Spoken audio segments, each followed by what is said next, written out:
이번 아이폰 15 일반 라인업을 사용하면서 가장 아쉬운 부분이었고요. 그리고 이번에 드디어 USB-C 포트가 들어갔죠. 라이트닝 안녕.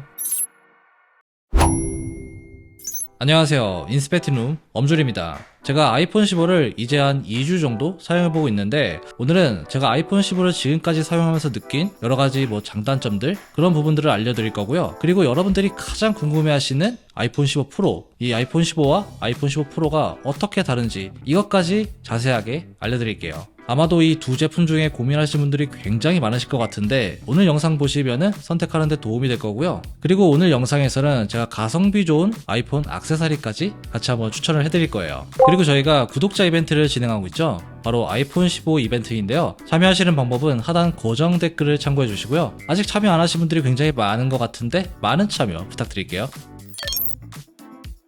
일단 디자인에서 가장 큰 차이점은 아이폰 15는 듀얼 렌즈 구성으로 되어 있고 프로는 트리플 렌즈 구성으로 되어 있다는 거죠. 이거는 항상 있었던 차이이고, 이번에 아이폰 15에서는 작년과는 좀 다르게 모서리 부분이 약간 둥글게 변했는데요. 보시면 아시겠지만 아이폰 14 같은 경우는 각이 딱 져 있는데, 아이폰 15에서는 끝부분이 라운드로 처리가 되어 있어요. 근데 이거는 아이폰 14와의 차이이지 15와 15 프로는 모두 동일하게 이렇게 되어 있습니다. 옆면을 보면 약간의 차이점들이 있는데요. 일단 소재가 다릅니다.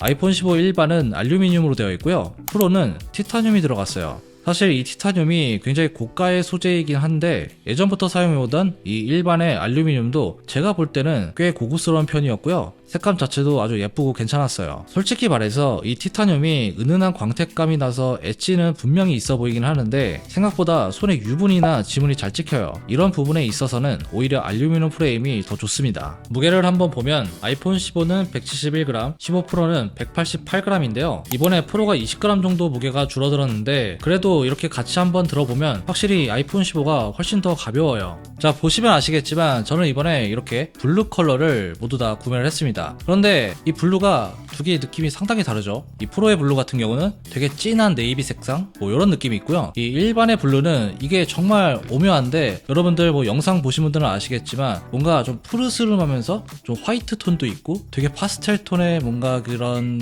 그 느낌적인 느낌? 알죠? 그 뭔가 약간 창백한 그런 느낌이 있습니다. 어쨌든 이 두 가지 컬러가 매력이 상당히 달라요. 둘 다 굉장히 예쁜 컬러인데, 개인적으로 제 취향을 좀 말씀드리면 저는 일반의 블루가 조금 더 예쁜 것 같아요. 그리고 이번에 프로에만 액션 버튼이 들어가 있죠. 일반에는 기존과 같은 음소거 스위치가 들어가 있는데, 사실 여기서 오는 차이점은 개인적으로 크진 않았어요. 저는 항상 음소거로 해놓고 사용을 하기 때문에 이 스위치를 만질 일이 별로 없는데, 물론 이걸 잘 쓰시는 분들은 굉장히 편하게 활용할 수 있을 것 같긴 한데, 제 개인적으로는 이거 하나 때문에 프로로 갈 필요까지는 없다, 이런 생각이 들었습니다. 아무튼 이번에 프로에만 들어간 굉장히 특별한 기능이긴 하지만, 근데 엄청난 차이까지는 아니다, 이 정도는 알고 계시면 좋을 것 같습니다.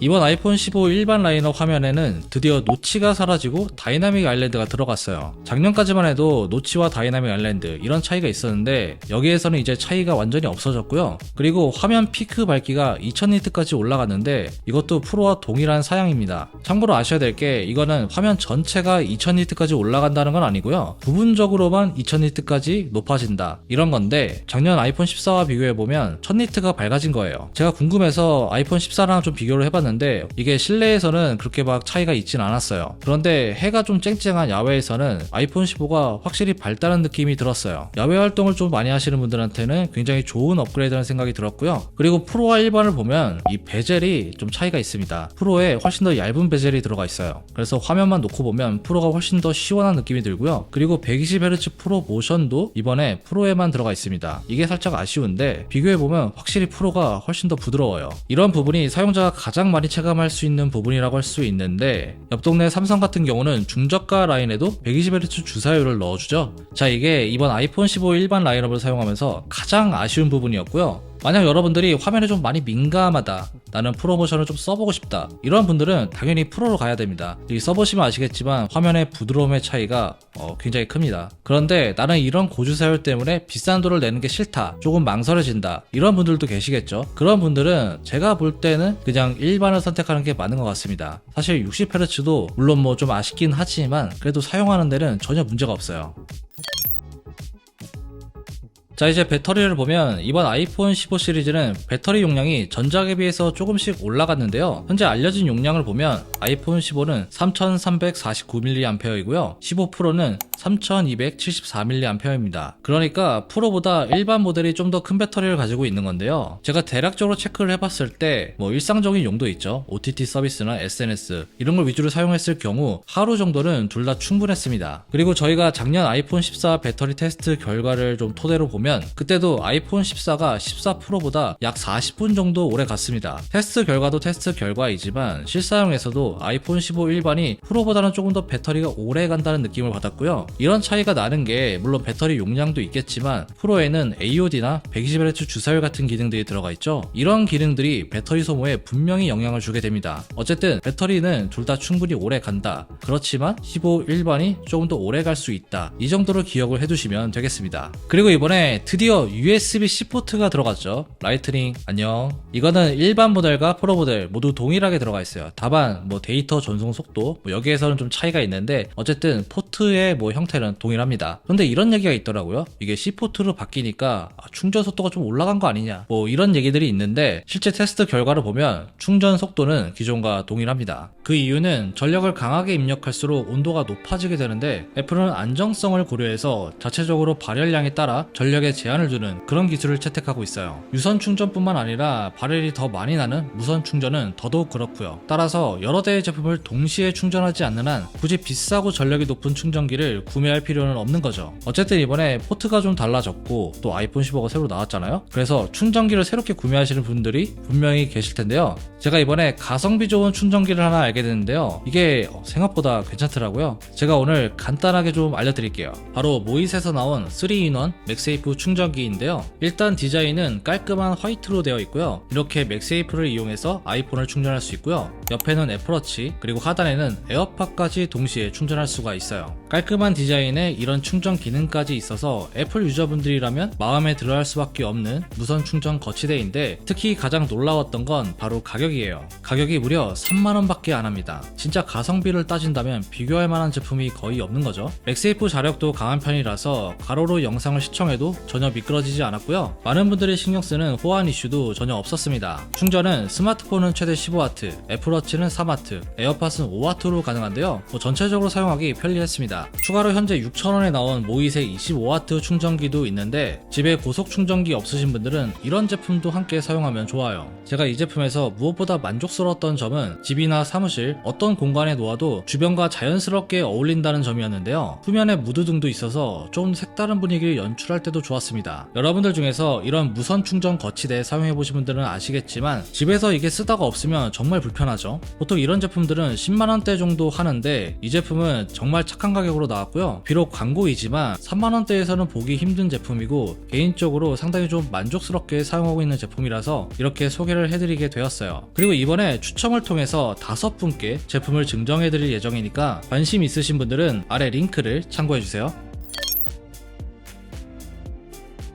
자, 이번에는 성능을 한번 볼 건데요. 아이폰 15 일반 라인업에는 여러분들도 아시는 것처럼 A16 바이오닉이 들어갔죠. 그리고 15 프로에는 이번에 새롭게 나온 A17 프로 칩셋이 들어갔어요. 이 A17 프로 같은 경우는 최초로 3나노 공정으로 만들어진 칩셋인데 처음에 나왔을 때부터 굉장히 높은 성능으로 주목을 많이 받았어요. 근데 프로 라인업에서 발열 이슈가 있었죠. 애플이 이걸 인정하면서 많은 분들이 프로로 가기 좀 망설였는데 최근에 소프트웨어 업데이트로 이게 해결이 됐어요. 정말 다행이긴 한데 애초에 이렇게 만들었으면 더 좋지 않았을까요? 아무튼 이제는 발열 걱정은 안 하셔도 될 것 같아요. 일단 이 두 칩셋의 성능은 정말 거의 넘사벽이죠. A16 같은 경우는 14 프로에도 들어간 칩셋인데 사실 이것만 해도 이걸 능가하는 칩셋이 거의 없어요. 제가 이 두 개를 가지고 각각 좀 게임을 돌려봤는데 솔직히 말씀드리면 저는 차이를 느끼기 굉장히 어려웠습니다. 물론 이게 벤치마크를 돌리고 스트레스 테스트를 돌리면은 어느 정도 차이가 좀 있긴 한데 일반적인 사용에 있어서는 차이를 느끼기가 정말 힘들다고 보시면 됩니다. 다만 앞으로 이제 출시될 정말 고사양 게임들 있죠. 지금보다 훨씬 더 고사양 게임들, 그런 게임들을 좀 즐기고 싶다 이런 계획이 있으시다면 아이폰 15 프로가 조금 더 좋을 것 같긴 합니다. 근데 그거 이외에는 그냥 일반적으로 SNS 하고 사진 찍고 게임도 좀 하고 이 정도 사용하시는 분들, 그런 분들은 아이폰 15로도 정말 충분합니다. 사실 현재 나와 있는 모바일 게임으로는 이 사양을 다 쓰기가 힘들어요.